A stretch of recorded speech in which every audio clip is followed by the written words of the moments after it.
Muy buenas y bienvenidos a otro episodio del podcast Bajo las arenas del tiempo. Como siempre, os recordamos que nos podéis seguir en las distintas redes sociales, en Facebook, en Instagram, en X, en @bajo las arenas del tiempo, en YouTube, en nuestro canal de YouTube y sobre todo en la plataforma de podcasts iVoox. Muy buenas, bienvenidos a un nuevo episodio del podcast Bajo las arenas del tiempo.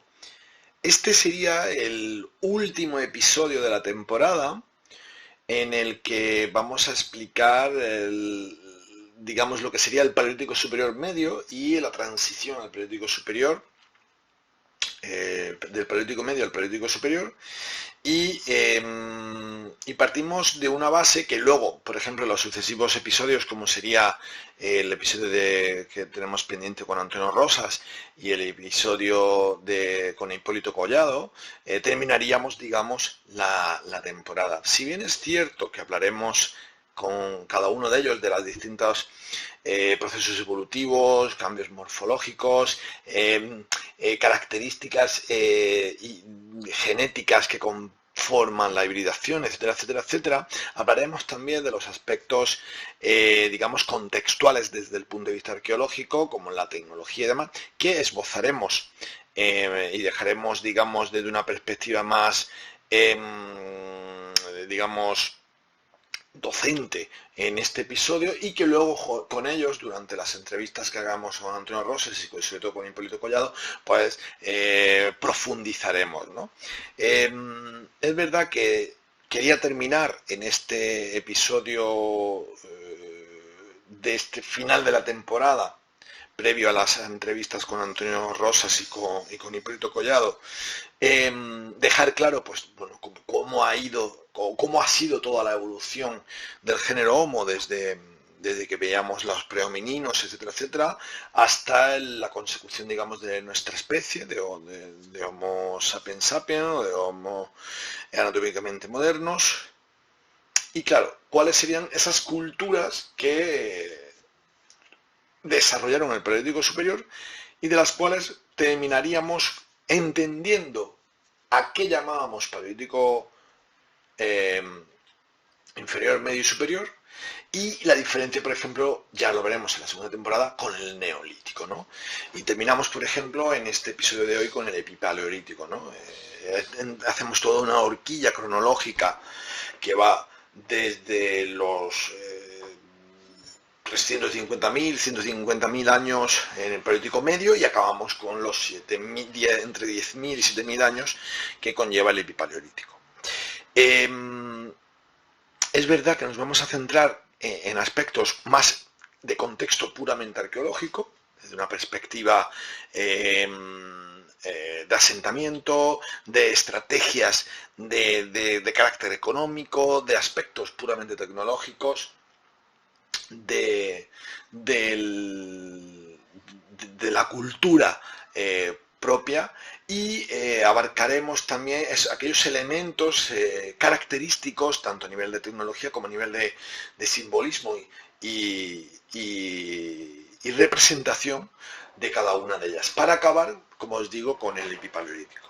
Bien, para ello, y como siempre, hemos presentado o presentaremos las diapositivas, para que también desde la plataforma de YouTube, pues aquellos que no solamente nos oís, pues podáis ver también un poco, el soporte, ¿no? de nuestra explicación.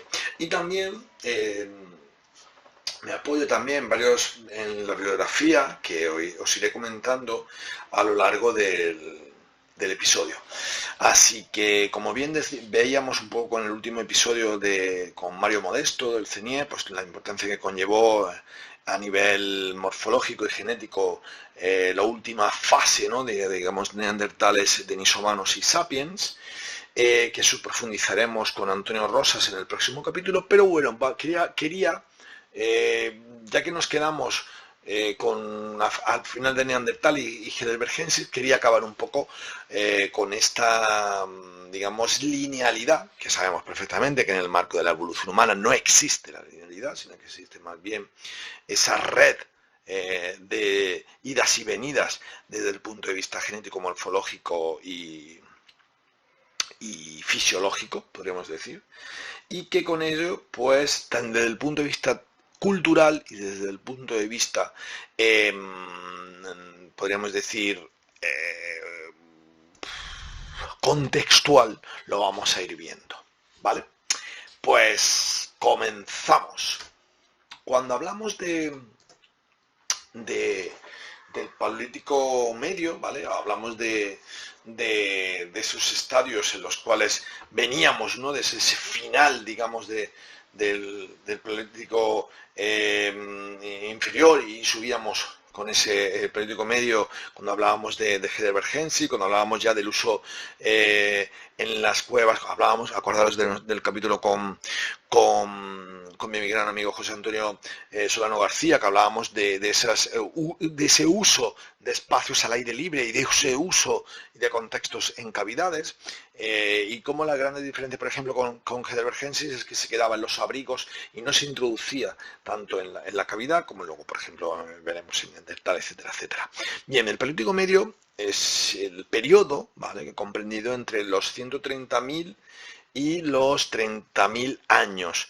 Es conocido como el modo normativo denominado Paleolítico Medio, ¿vale? Y corresponde a grosso modo con la primera mitad, ¿vale?, del Pleistoceno superior. Cuando hablábamos, acordaros de los Pleistocenos y el Paleolítico. El Paleolítico es el aspecto puramente, digamos, la identificación cultural, y el Pleistoceno es la identificación geológica, de la edad geológica. Muy bien.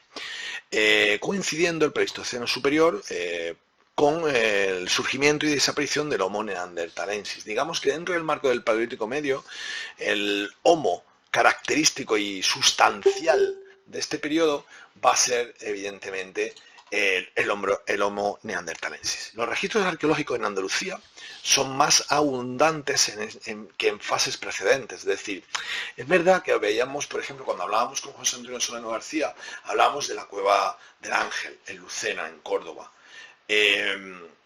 Hablábamos también de Cueva Orá, en Granada, pero realmente es a partir de ahora cuando se, digamos, proliferan en toda la geografía andaluza una gran consecución de asentamientos y de espacios ocupados por parte de Homo neanderthalensis, tanto desde el punto de vista de asentamientos al aire libre como desde el punto de vista de asentamientos en cueva, ¿no? De ahí un poco que tengamos una gran amplitud de conocimiento debido sobre todo a su contextualización arqueológica en amplios espectros, digamos, de yacimientos, a diferencia, por ejemplo, con el marco cronológico anterior. Así, por lo tanto, disponemos tanto de yacimientos al aire libre, fundamentalmente asociados a cauces fluviales, ¿verdad?, vinculados mayoritariamente a esos espacios de río, ¿vale?, que también será utilizado como, no solamente como espacios de asentamiento al aire libre, sino también como, digamos, elementos de acumulación de recursos, ¿no? De recursos, no tanto desde el punto de vista biológico como desde el punto de vista tecnológico, ¿no? Y eso es muy importante. Sin embargo, como bien hablábamos también en el capítulo con José Antonio,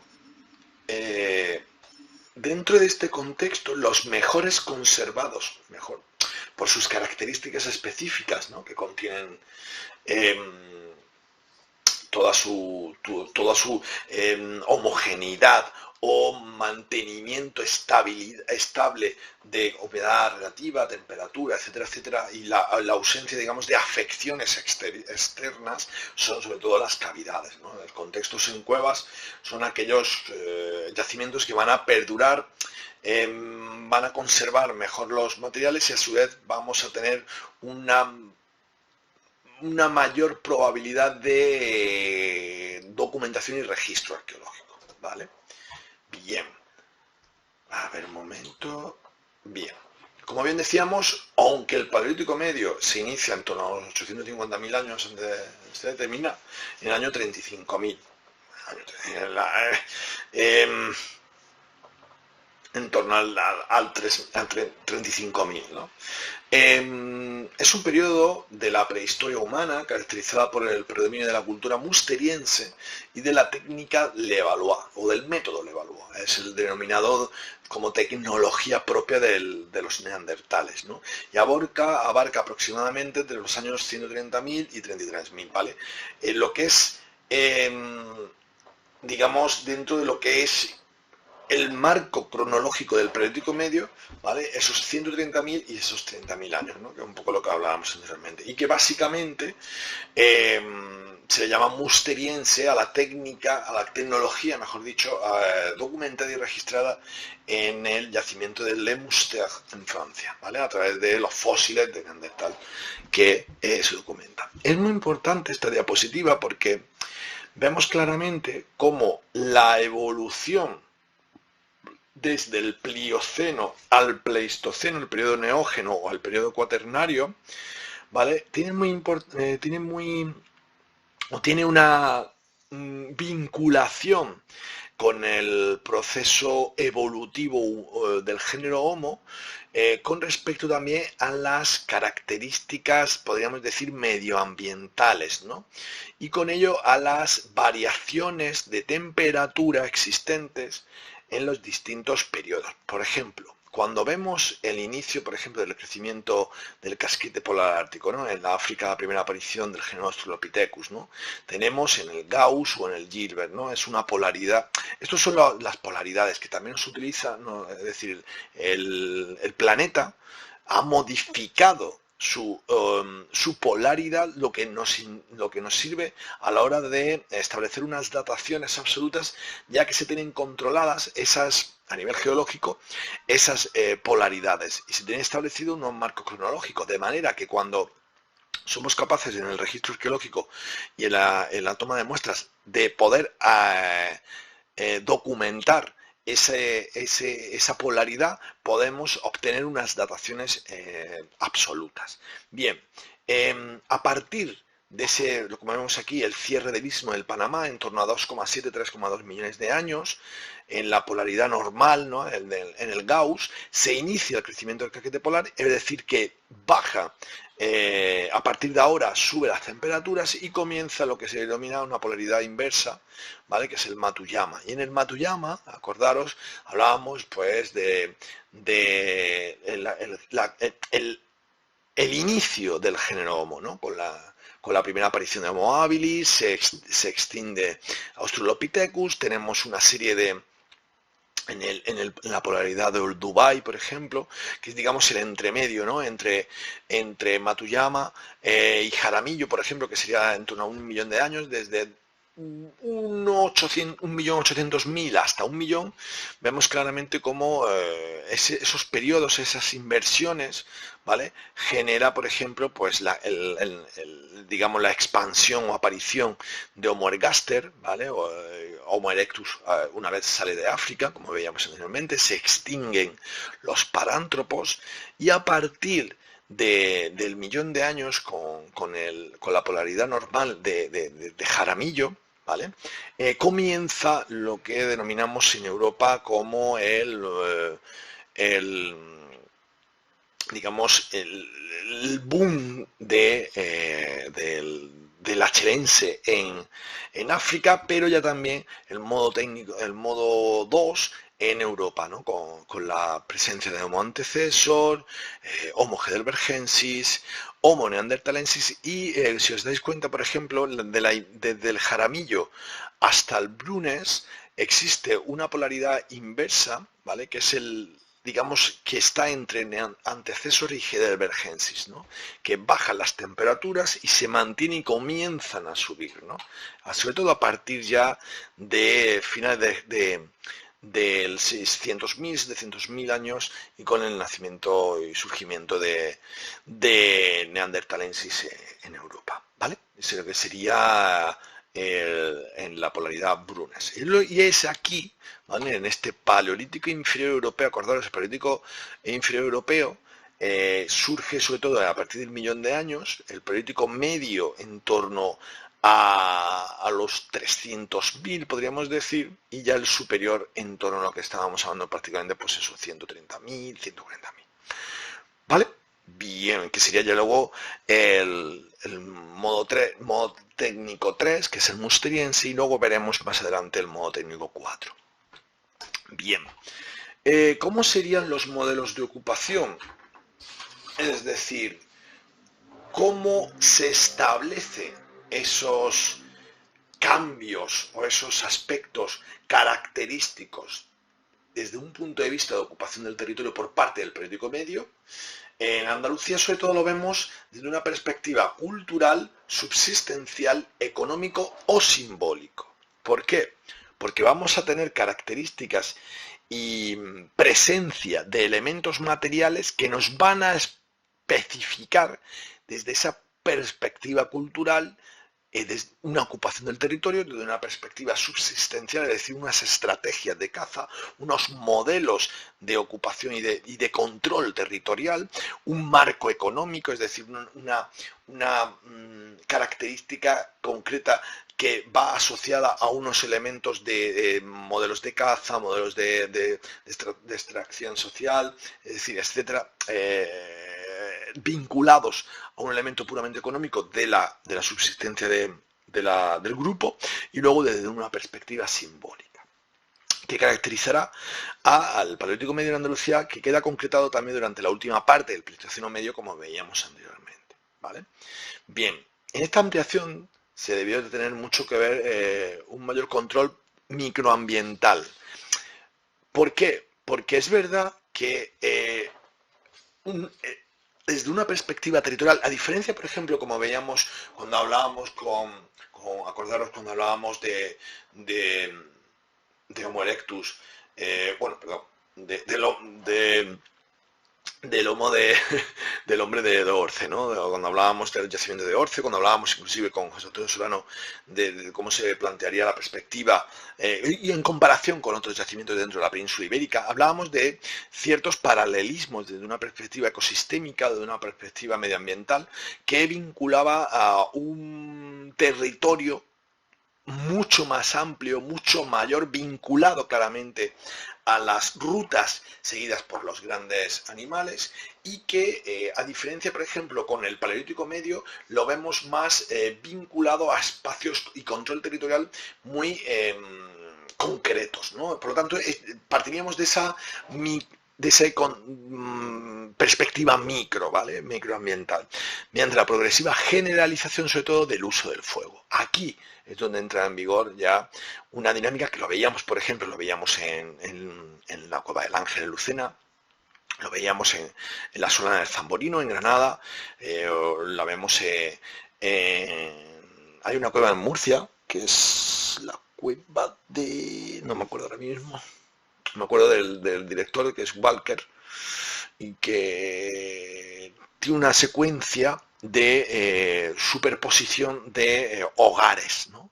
Una estratigrafía muy, muy potente de hogares unos encima de otros, ¿no? Es un poco la dinámica, es decir, el control territorial y espacial desde la perspectiva del fuego para la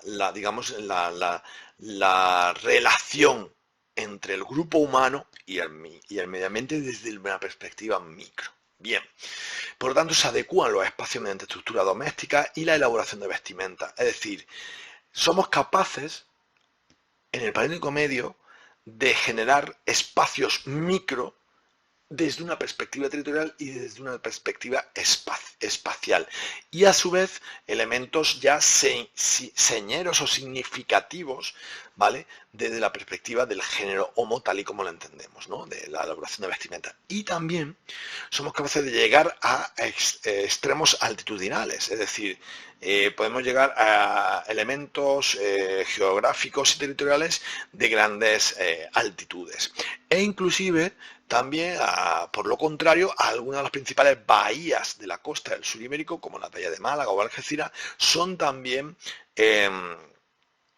colonizadas, ¿no? O ocupadas, ¿no?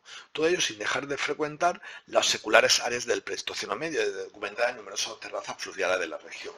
¿Qué quiere decir eso? Que con todo y con eso, es decir, una vez vemos que claramente el Homo neanderthalensis ocupa espacios relacionados con elementos territoriales muy concretos, se sigue manteniendo la vinculación de hábitat y territorio entre los distintos yacimientos. Es decir, sigue habiendo esas, podríamos decir, esas autopistas dentro del marco territorial de conexión e interrelación entre los distintos espacios ocupacionales. Y una de las características más significativas de este modelo de hábitat, por ejemplo, hay un yacimiento que me llama mucho la atención, que es el yacimiento del Abric romaní, en la comunidad autónoma de Cataluña. Y una última publicación, bueno, es verdad que el hábitat y el modelo de economía de la Brick romaní se viene estudiando desde Beniger en 2007, Vila y Roebrecht en 2014, Bronscate en 2021 y Ate en 2024, y aportan una nueva documentación sobre el uso de las herramientas y nuevas tendencias como el uso del hueso. Es decir, ya el propio Neandertal no solamente es capaz de utilizar o darle un uso sistemático al material pétreo, sino que empieza a utilizar otros elementos o materiales para darles un uso funcional distinto. Y una característica de tipo de caza concreta, ¿no? Es decir, vincula también a su vez una especialización, podríamos decir, en un modelo económico, en este caso de subsistencia como es la caza, existiendo campamentos con espacios bien organizados. A su vez, no solamente tenemos una mejora en una actualización, podríamos decir, de uso de herramientas distintas, unos modelos tipológicos de carácter económico propios y, digamos, especializados, sino que a su vez entiende los espacios de ocupación como modelos de ocupación organizados. Por ejemplo, en el yacimiento de Abric romaní, tanto Cabal en 2007 y en 2012, evidencian una clara estructuración del espacio, áreas muy definidas en actividades concretas con prácticas sociales muy consolidadas. Es decir, dentro, digamos, desde la perspectiva espacial, la concepción por parte del hombre de Neandertal o del Homo neanderthalensis en el yacimiento de Abric romaní de compartimentar los espacios ocupados para unas funcionalidades concretas, unas especializaciones, es decir, la capacidad, podríamos decir, estructural del yacimiento o del asentamiento, mejor dicho, con una especialización y un uso distinto. Eso abre una perspectiva, digamos, de comprensión por parte de este homo. Y luego otras yacimientos como por ejemplo Moldova 1 o Cueva Bruniquel, con construcciones de viviendas con huesos de mamuts por parte de modelos evolutivos de Homo neandertal. También somos capaces de poder identificar la presencia de lenguajes, control territorial, comportamiento simbólico, con el uso de conchas, el uso de útiles o utensilios de decoración corporal, pinturas, el uso de plumas, como veíamos, por ejemplo, como se ve en la cueva de Gorham por Cliff Finlayson, etcétera, etcétera, ¿no? Y uno de los yacimientos más significativos que está aportando una de las documentaciones y registro arqueológico actual muy significativo, por ejemplo, con respecto a los neandertales, es el Valle de los Neandertales en Madrid, ¿no? Donde una última noticia que queríamos haber expuesto en nuestra sección de arqueonotas. Lo que pasa que, bueno, que queríamos terminar e incorporar esas arqueonotas también a este nuevo episodio, ¿no? A este último episodio, digamos, de exposición docente, podríamos decirle. Y, y previo a las entrevistas finales, ¿no?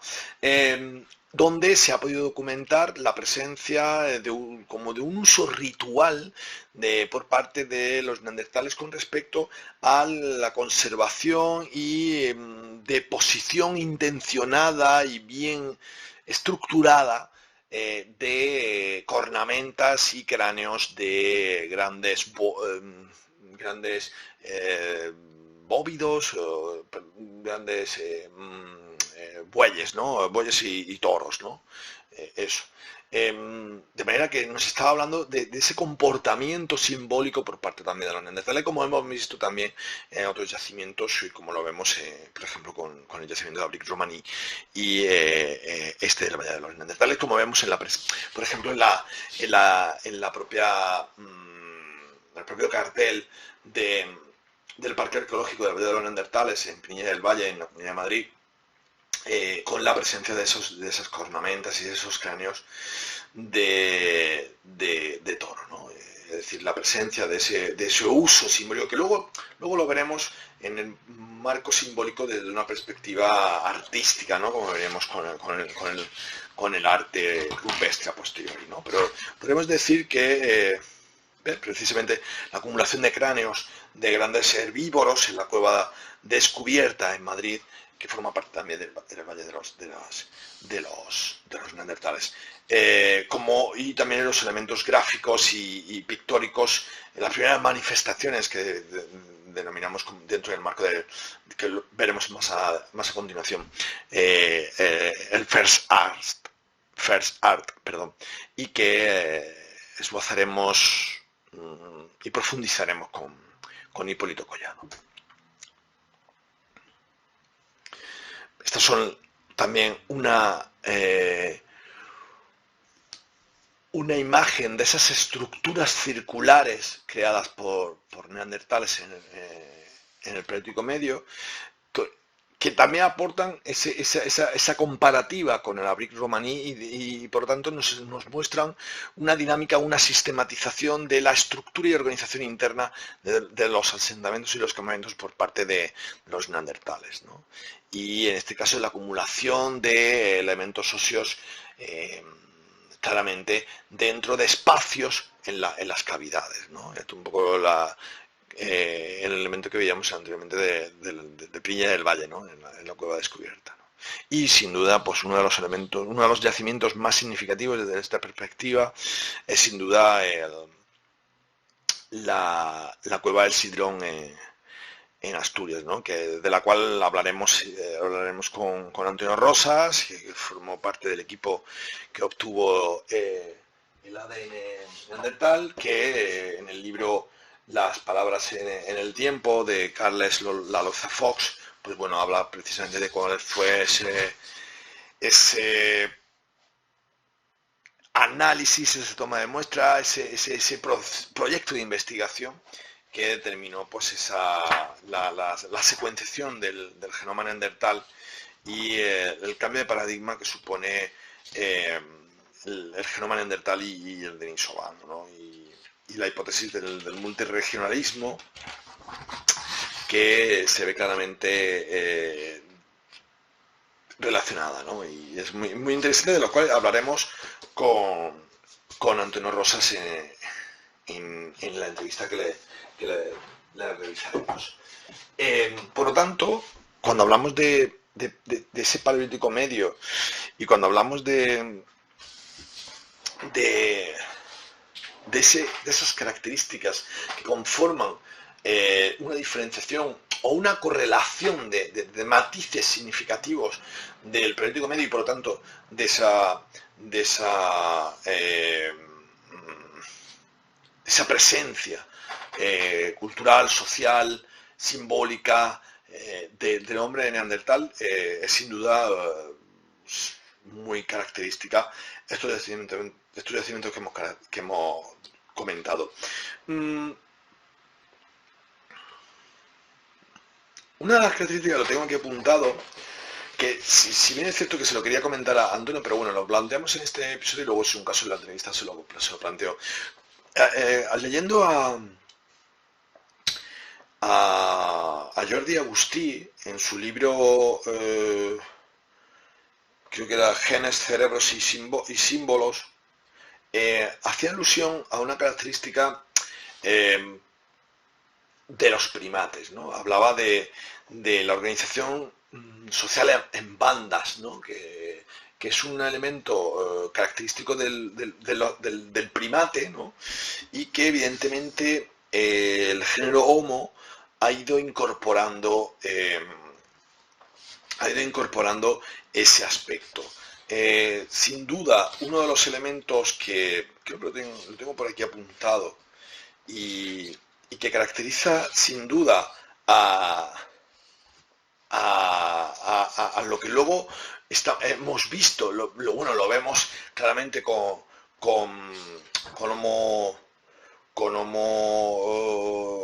habilis, lo vemos con Homo erectus, lo vemos claramente con todos los elementos del lo quiero buscar porque es muy, muy, muy interesante y porque eso, decía, a ver, dice, los homínidos tienen en sus genes la estrategia de protección que había asegurado la supervivencia de los primates durante tanto tiempo. Ya lo vimos en el programa, este es el capítulo de Post Erectus, capítulo 7, ¿vale? Y esa característica es la sociabilidad. Le damos a esa sociabilidad que habla Jordi Agustí, le damos ese matiz socioeconómico o estructuralmente organizado en bandas, ¿no? Y dice, el aumento del grupo permitía adentrarse en la sabana, es decir, generó digamos, la valentía necesaria o la protección necesaria para que se adentrara en la sabana. Y el mono desnudo desembocó en un mono sensual, asociando a la manera de interpretar, ver, observar e imaginar, ¿no? Cuando hablamos de las características fundamentales de los monos o los primates, porque no es que, acordaros de esa frase con la que iniciamos esta primera temporada, y en las redes sociales mandábamos el gran mensaje, ¿no? El hombre no viene del mono, es un mono, ¿vale? Y es muy, muy, muy, muy significativo y muy característico porque precisamente una de las características o elementos significativos y documentados de nuestra especie, cómo ha ido evolucionando nuestra especie, es precisamente esa relación de pertenecer al grupo de los primates, ¿no? Y dice, las características fundamentales de los monos, la sociedad, les ha permitido sobrevivir en un medio hostil y además mejorar la caza, la recolección y el consumo de bienes marinos, como veremos, cómo ha ido evolucionando hasta en el Paleolítico Medio. Los grupos cazadores-recolectores formaban esa esencia inicial de los primates, ¿no? Un poco lo que... con ello, el uso de herramientas, no desde una perspectiva tipológica, sino más bien funcional, y eso es muy interesante, aporta una nueva visión para entender a las sociedades neandertales. Las sociedades neandertales, el musteriense, la técnica de Levallois, no solamente se debe de identificar y de establecer criterios de documentación según su tipología, sino vamos más allá, ¿no? Lo que luego veremos, o ya veíamos inclusive anteriormente con el achelense, ¿no? Con la navaja suiza, ¿no? del Bifaz, somos capaces que en el modo 3 utilicemos una tecnología para poder establecer unas funcionalidades en la tecnología, es decir, la capacidad de crear elementos específicos para un uso funcional concreto, ¿no? Y eso es muy interesante, ¿no? Y sobre todo en los últimos años se va actualizando. Quien desarrolló un modelo de cazador-recolector en la península ibérica, y se puede decir que los hombres anatómicamente modernos no fueron los únicos en utilizar dicho modelo económico y social, ¿vale? Los neandertales ocupan medios naturales semejantes a los que habían frecuentado grupos humanos anteriores, mayor control territorial, una diversidad, una obtención de recursos amplios, y ocupan espacios como, por ejemplo, en campo abierto, lo hemos visto, ¿no? Modelos de asentamiento diversos, amplios, zonas inclusive de extrema altitud, de baja altitud, y con una tecnología que se denomina como módulo 3 o modo 3. Son los denominados como núcleos centrípetos, lascas y puntas Levallois, junto con raederas, muescas y denticulados. Características y herramientas específicas para desarrollar una funcionalidad y un uso concreto.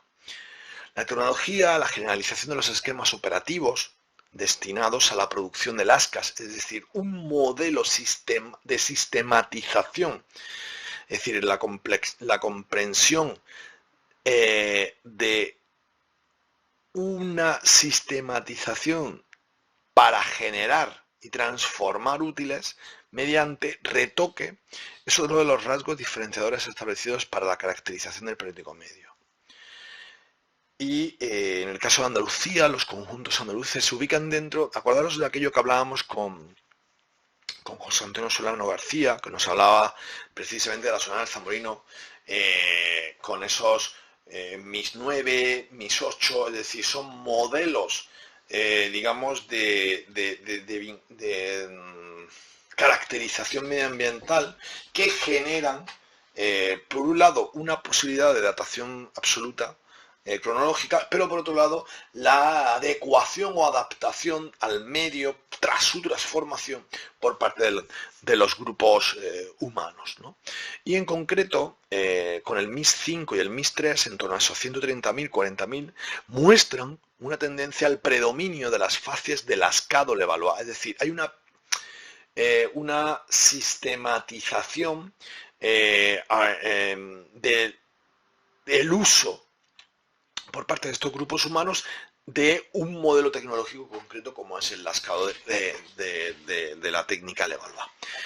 Aunque también están presentes los discoides y porcentajes de útiles propios del musteriense, típico, ¿vale? Porque el musteriense, como hemos visto, el musteriense proviene también del centro occidental europeo, y tiene una tendencia, podríamos decir, de estándar, ¿vale? Un musteriense estándar, el musteriense típico, ¿vale? Pero que poco a poco va evolucionando y va generando, ¿no? Esas especificidades, ¿no? O esas características específicas del uso funcional de cada una de las herramientas. A nivel económico, las materias primas para la talla presentan una estrecha vinculación con la abundancia de sílex sobre todo como elemento fundamental, en sentido amplio desde los dominios béticos, ¿vale? Estos son herramientas de características de el musteriense claro, ¿vale? Puntas triangulares, esto es en Málaga, aquí en las Cuevas de la Araña, en la ciudad de Málaga, y ya no solamente la característica similar, ¿no? Como veíamos, de estas puntas triangulares, sino de los retoques y la sistematización específica para obtener la pieza concreta, ¿no? Las raederas, los denticulados, etcétera, etcétera, etcétera. ¿Cuáles serían las características o cómo podemos identificar cada una de estos elementos, de estas herramientas, ¿no? Por ejemplo, las raederas, lo que sería uno, 2 y 3, ¿vale? Sobre todo yo siempre las raederas son como yo las identificaba como una hoz, ¿no? Es como la hoz, ¿no? Sirve para girar y poder coger el mango y poder girar, ¿no? También de ese uso, ¿no? Y como lo vemos aquí, ¿no? Son útiles sobre el asca trabajados con retoque continuo y seguramente destinadas al trabajo de raspado de las pieles de los animales. De ahí un poco esa vinculación a esa necesidad de girar, ¿no?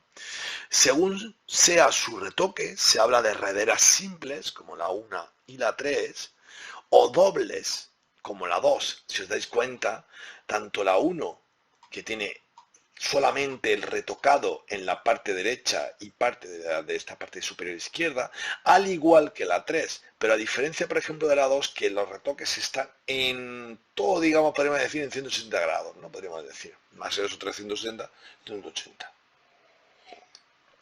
Y también, o transversales, como la 2 y la 3, o de cara plana, como la 3, o bifaciales, como la 1 y la 2, ¿no? Que es un poco esa, nos va hablando de esa tendencia del modo 2 al modo 3, ¿no? De la chelense, ¿no? Del bifaz chelense. Bien, luego tenemos las puntas musterienses, que son la 4, la 5 y la 6, que como veíamos anteriormente, ¿vale? Con estas puntas triangulares de la araña en Málaga, ¿vale? Tienen una forma muy significativa y muy propia, ¿no? Podríamos decir. Útiles sobre el asca igualmente, los que el trabajo de sus bordes ha dado como resultado una cierta forma de punta triangular. No solo sirvieron como puntas para cazar, es decir, son las puntas que se mangaban en las lanzas, ¿vale? También, sobre todo si no eran Levallois, por su retoque unifacial, para idéntica función que las raederas. Es decir, es una herramienta que nos sirve para dos funciones. La podemos enmangar en una lanza y nos sirve como punta de cara a la caza, pero podemos darle un doble uso si tiene un retoque unifacial y utilizarlo como una raedera. Luego tenemos el raspador, que no llegan a ser microlitos, no llegan a ser microlitos, pero sí es de menor tamaño, ¿no? Y que las raederas es un útil sobre el asca igualmente, en el que por medio de retoques oblicuos se ha generado un filo redondeado cortante, que debió servir para el raspado de pieles endurecidas, a diferencia de la raedera, ¿vale? Pieles a lo mejor más blandas, recién, podríamos decir, retiradas, a diferencia del raspador, que son ya pieles curtidas, ¿no? Ya más secas y más duras. Luego tenemos denticulados, como son desde el 8, 9, 10 y 11, ¿no? Que se clasifican en este grupo todos aquellos útiles líticos sobre el asca o lámina, ¿vale? Porque una cosa es la lasca y otra cosa es la lámina, en los que en algún punto del filo aparece además una muesca adyacente más o menos regular. Es difícil determinar si la muesca que les da nombre es intencional o resultado del desgaste por un uso determinado. Podríamos estar hablando de este desgaste o de este otro y aquí de este otro, ¿no? Por eso lo de denticulados, ¿no? En cualquier caso, cuando el denticulado es un añadido a un tipo de los anteriormente descritos, se les clasifica como tales, es decir, que pueden ser raederas o pueden ser inclusive raspadores, pero por el uso se le ha dado o se ha generado ese denticulado y ya se utiliza como denticulado, ¿vale? Por eso dices, descritos se les puede clasificar tales como siendo raederas, raspadores o perforadores. Los perforadores también son los que sirven con la punta para perforar, evidentemente, como su propio nombre indica. Los cuchillos de dorso, el 12, ¿no? Que sería este 12 y el 13 también. Útil sobre hoja o lasca estrecha o no demasiado ancha, en la que se trabaja un solo borde por medio de un retoque abrupto. El 12, ¿no? Por ejemplo, aquí lo vemos, ¿no? Un retoque solamente en una hoja. Si se conserva todavía parte del córtex natural de la lasca originaria, se habla de cuchillo de dorso natural, ¿vale? Como el 13. Y al fin y al cabo es un cuchillo, ¿vale? De dorso, es decir, no es ni una redera que puede tener, como hemos visto en el caso del 2, ese 180, ni como un bifaz, ¿no? No veíamos ni como una punta musteriense, mejor dicho, perdón, ¿vale? Bien.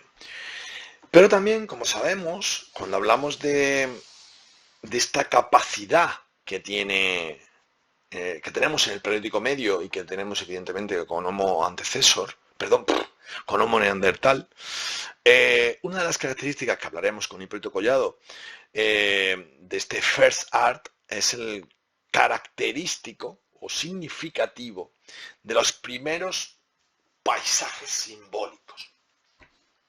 La existencia de manifestaciones de esta esfera del comportamiento humano no parece poder discutirse, dada la complejidad tecnológica, la existencia, como expondremos, de redes culturales muy sólidas y de larga proyección temporal. Es decir, cuando hablamos de manifestación, es un comportamiento humano que claramente podemos discutir, o es la discusión que hay, sobre si realmente las cronologías a través del método de datación del lunar notorio están claramente vinculadas a una fase cultural asociada al musteriense, ¿no? Por lo tanto a hombre neandertal. Lo que está claro es que con esas cronologías es la presencia y luego también un poco lo hablaremos con Hipólito Collado, ¿no? Es cómo evoluciona el propio paisaje simbólico desde el Paleolítico Medio hasta el Paleolítico Superior, evoluciona. Y las cronologías también nos están dando esa característica evolutiva, tanto de uso de pigmentación, de uso de materiales, de uso de herramientas, de espacios espacios del propio simbolismo, ¿no? Y entonces eso da ese aspecto claramente vinculado a momentos de asentamiento y ocupación distintos en el tiempo y que por tanto esas cronologías aportan esa ocupación claramente vinculada al hombre de Neandertal. En este contexto, la existencia del ámbito simbólico representa la existencia de un espacio de subsistencia claramente estructurado temporalmente, articulado en clara conexión con la presencia de recursos abióticos y bióticos, que conduce a reocupar cíclicamente determinados ámbitos especialmente ricos en recursos y con una cierta garantía de disponibilidad interanual. Es decir, cuando somos capaces, llamémosle así entre comillas, de dedicar tiempo a la representación simbólica, es lo mismo que pasará cuando hablemos del Neolítico, ¿vale?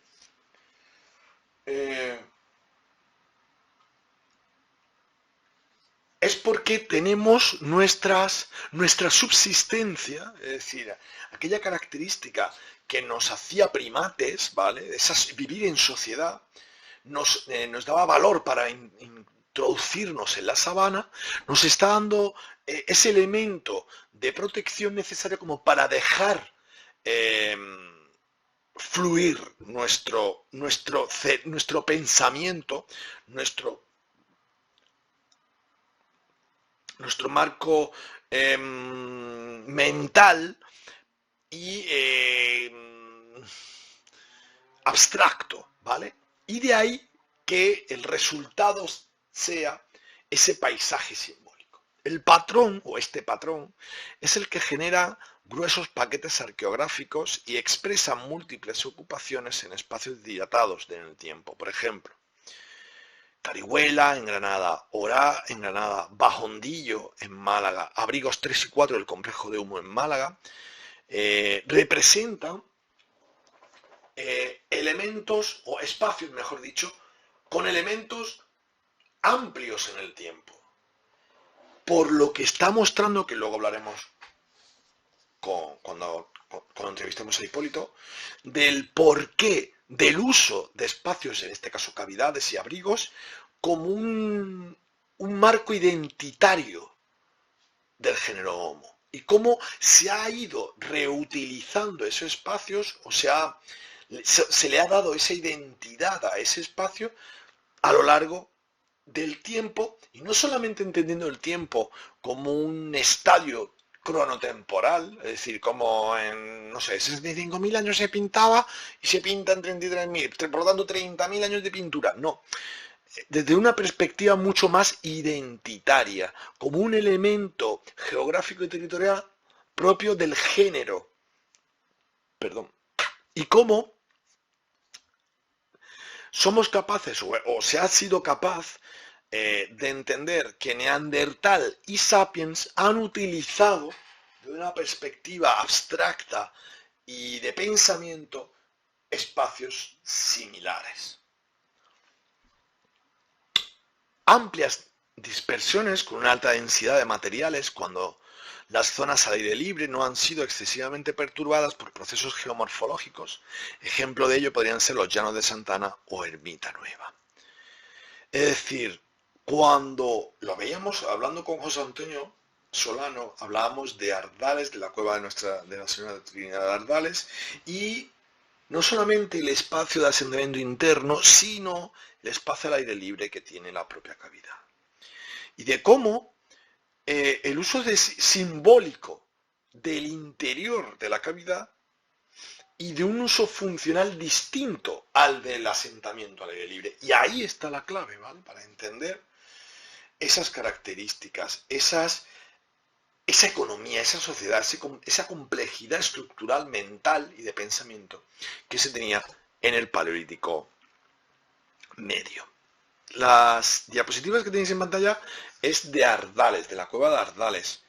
Y quiero aprovechar el libro que, bueno, en este caso hablamos también, porque aquí lo tengo aquí en este libro, que es la propuesta de secuenciación. En el libro de la Sociedad de Neandertales del sur de la península ibérica, de la Cima de las Palomas de Teba, que es del segundo simposio internacional de historia en el territorio del Guadalteba, que publica el excelentísimo Ayuntamiento de Teba, y que los editores son Pepe Ramos Muñoz, Gerd Christian Benninger y Serafín Becerra Martín. Desde aquí saludos desde el podcast de Bajo las Arenas del Tiempo a dos grandes amigos como son Pepe Ramos y Serafín Becerra.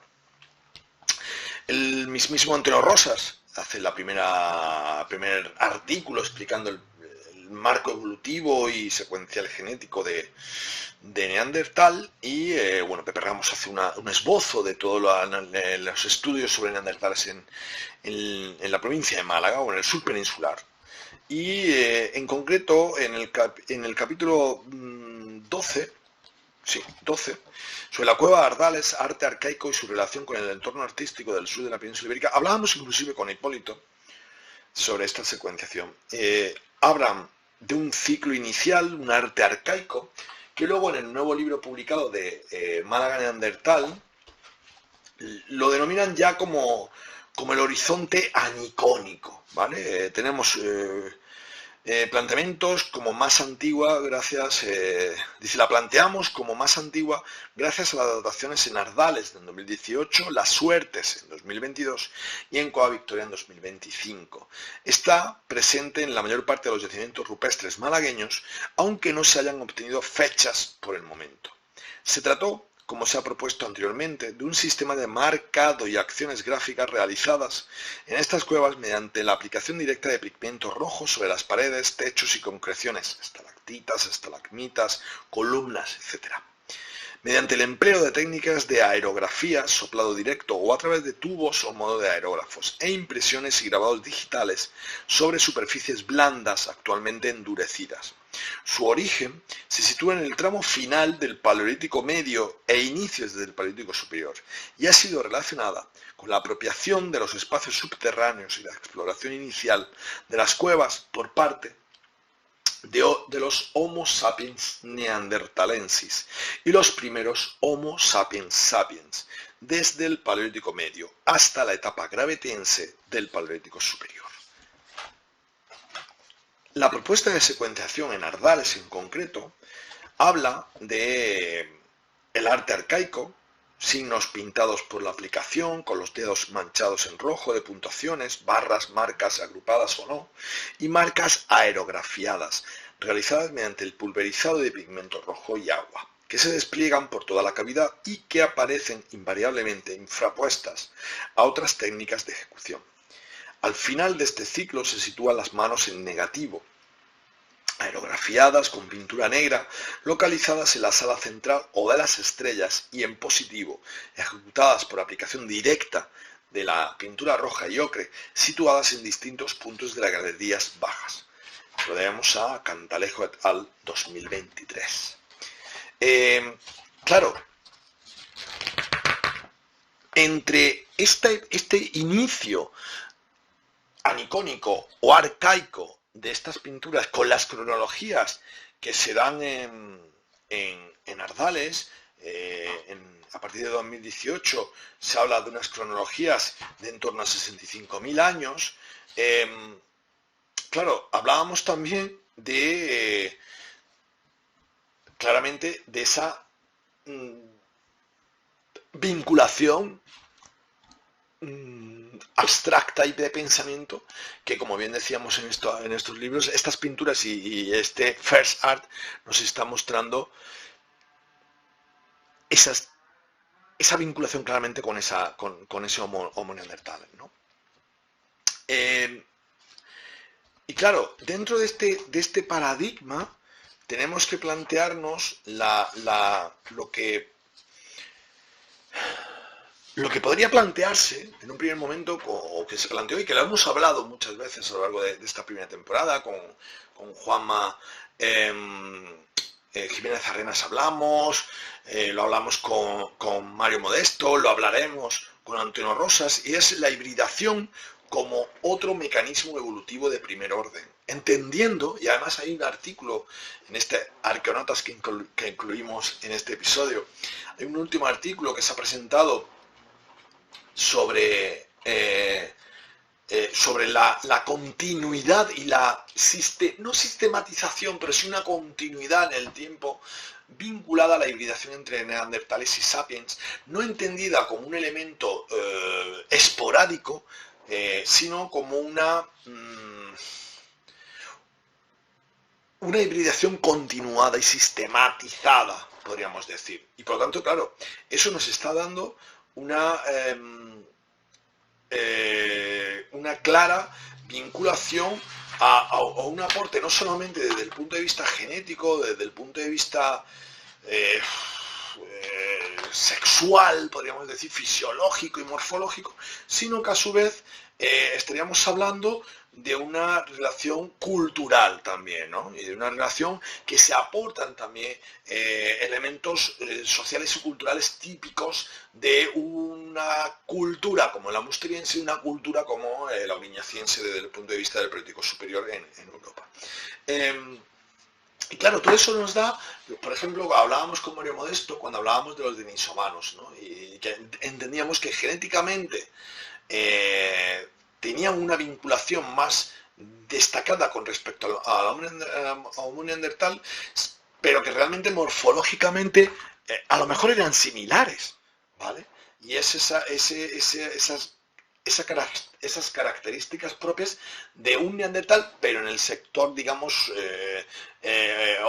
extremo oriental, ¿no? del norte de Europa, ¿no? Es decir, unas de las características que, como bien hemos visto a lo largo del marco evolutivo, y ya no solamente exclusivamente desde el punto de vista genético, morfológico, fisiológico o puramente biológico, sino que a nivel cultural somos capaces de poder entender esa mezcolanza o esa clara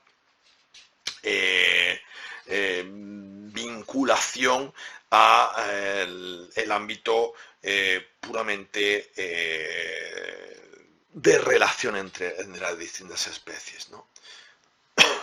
Estos son los dedos marcados en las paredes, y una de las cosas que hablábamos con Hipólito Collado, que lo veréis en el capítulo, es que también se ha sido capaz a día de hoy de poder identificar la clara vinculación a los artistas, despojando, digamos, de esas connotaciones antropocéntricas, podríamos decir, del patriarcado, ¿no? En ese sentido.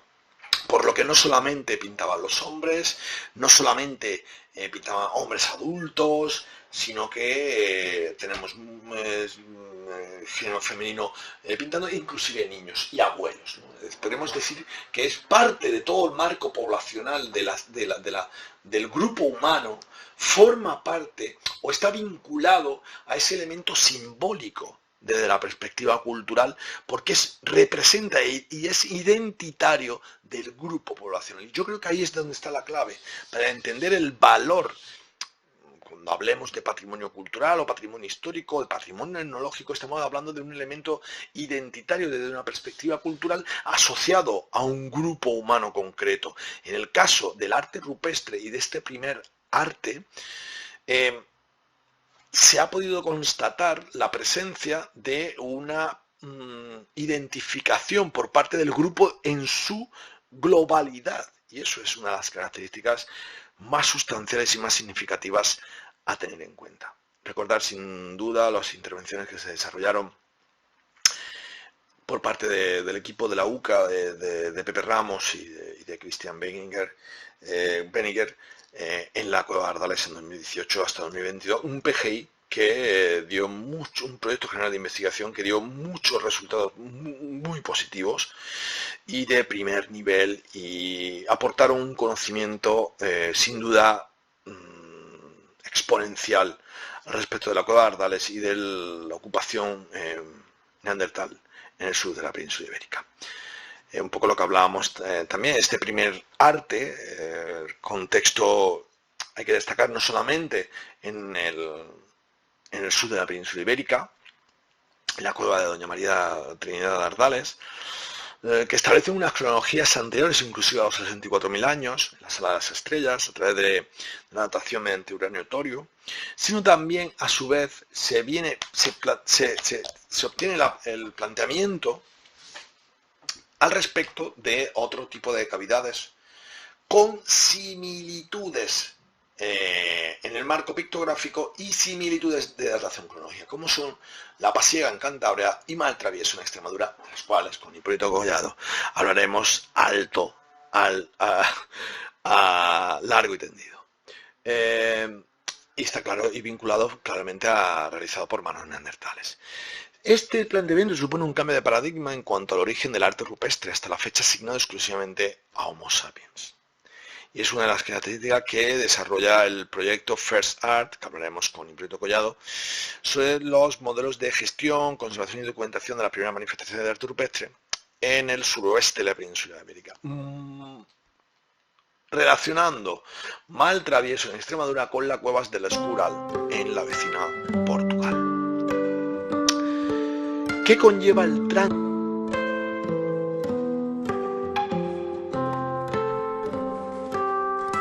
Y hasta aquí el capítulo de hoy. Ha sido un placer, como siempre, estar con todos vosotros, y recordaros que seguimos trabajando en las distintas redes sociales,